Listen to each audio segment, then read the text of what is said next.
Today we want to talk about opioids, a little like we did education last week. And so we've been talking about opioids for actually the last several years. And while Iowa is not seeing the same level of epidemic as some states on the East Coast or even Ohio and some of our other neighbors, we certainly recognize that we have a problem here, and especially along our borders, we have very challenging problems. So we know that many people become addicted to opioids following a surgery or an injury where they've taken medication and perhaps think they're supposed to finish the bottle because that's what was prescribed. And then they find themselves unable to very comfortably go without that medication, that drug. And so they become dependent and ultimately spiral into a problem where we even find people, instead of using painkillers, turning to heroin. This affects all socioeconomic groups, and as I think about it, I hardly can imagine a family in the state that doesn't know somebody that suffered from this problem, either a friend or another family member. So we know that it's very destructive, and we want to make sure that we're doing what we can to improve that problem in Iowa. We've seen a big increase in overdose. We've seen increases in opioid-related deaths in our state over the last several years. And while we have also seen a 10% decrease in statewide prescriptions, in 1/3 of our counties, we've actually seen an increase. So we have work to do.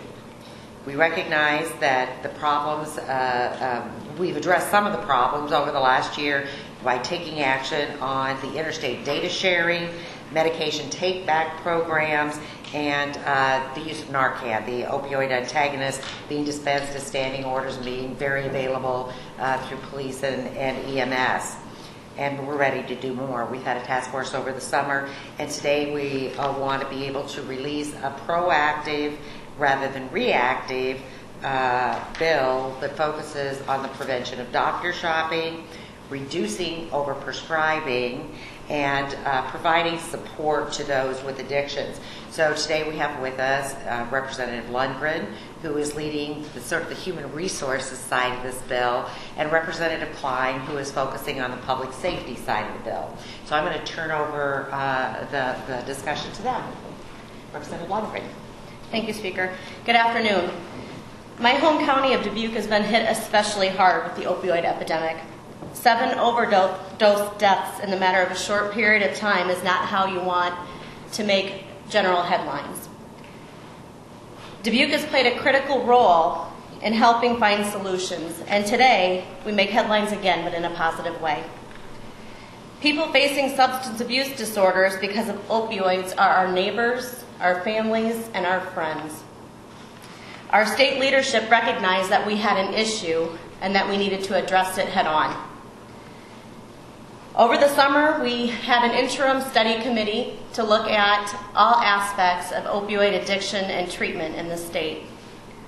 It was a joint bipartisan committee made of both Republicans and Democrats, because this isn't a Republican or Democrat issue. This is an issue that faces all Iowans. As a result of that committee, it became evident that one of the many ways we can address prevention in this state is through the use of our prescription monitoring program, otherwise known as the PMP. This afternoon we introduced a bill with 3 goals in mind, and the Speaker mentioned those. 1, on the prevention of doctor shopping, 2, on the reduction of overprescribing, and 3, on assistance for treatment.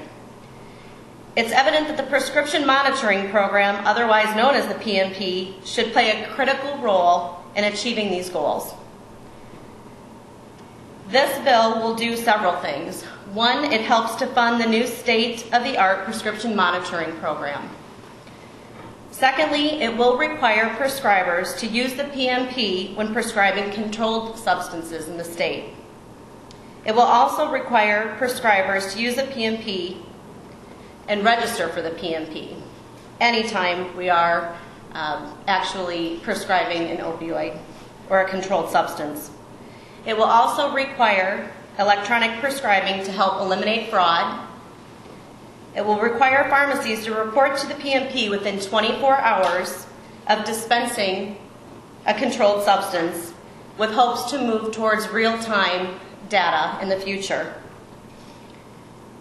Proactive notification to help recognize patients at high risk for opioid abuse and addiction, and penalties for violations that will be handled by respective licensing boards. This will also include provider education with an annual activity report so that prescribers can see where they are within the state compared to other prescribers. This bill will also address controlled substance limitations, prohibiting controlled substance prescriptions from being filled more than 6 months after the date prescribed, as well as prohibiting Schedule II prescriptions from being refilled. This bill is good for Dubuque County, and it is good for Iowans. Jared will actually now take over on the public health side. Thank you, Representative Lundgren. As many of you know, over the past several years on the Public Safety Committee, I've floor managed several bills trying to address the opioid crisis in Iowa. Several of the pieces we have worked on have dealt with opioid antagonists, commonly known as Narcan or naloxone. And what we have done now is we have it in the hands of family, friends of people who have problems, as well as first responders. But this year we'll take it a step further to ensure that when those are administered, it is reported to the PMP so that prescribers have the ability to help prevent future overdoses. So we are going to take one more step in making sure these life-saving drugs are available to Iowans and that we are keeping track of how their progress is going. Beyond that, another hot-button topic we have, I think, found some good compromise on is dealing with Good Samaritan laws in the state of Iowa. We will make sure that people that report overdose situations to medical assistance are able to stay on the scene and not have to worry about being prosecuted.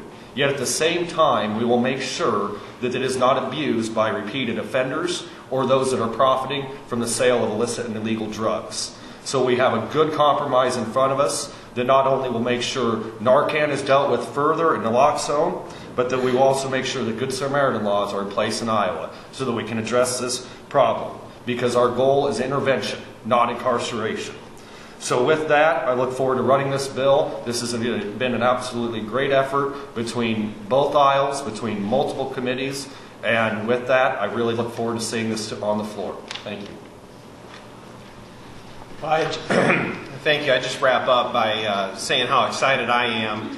We've got Representative Lundgren here who has really responded to a particular need in her community back home. Obviously, this is an issue that's important across the state, but she has a unique experience in some of the challenges that they've had in Dubuque County, and she's being very responsive to that. And Representative Klein, who for the past several years has done a considerable amount of work on this, has developed quite a bit of knowledge and been very instrumental in trying to find those points of compromise and finding those things that we can move forward on. And so he's been instrumental in crafting this bill and getting us to a point where we're going to be ready to move forward and really get something good done. So thank you.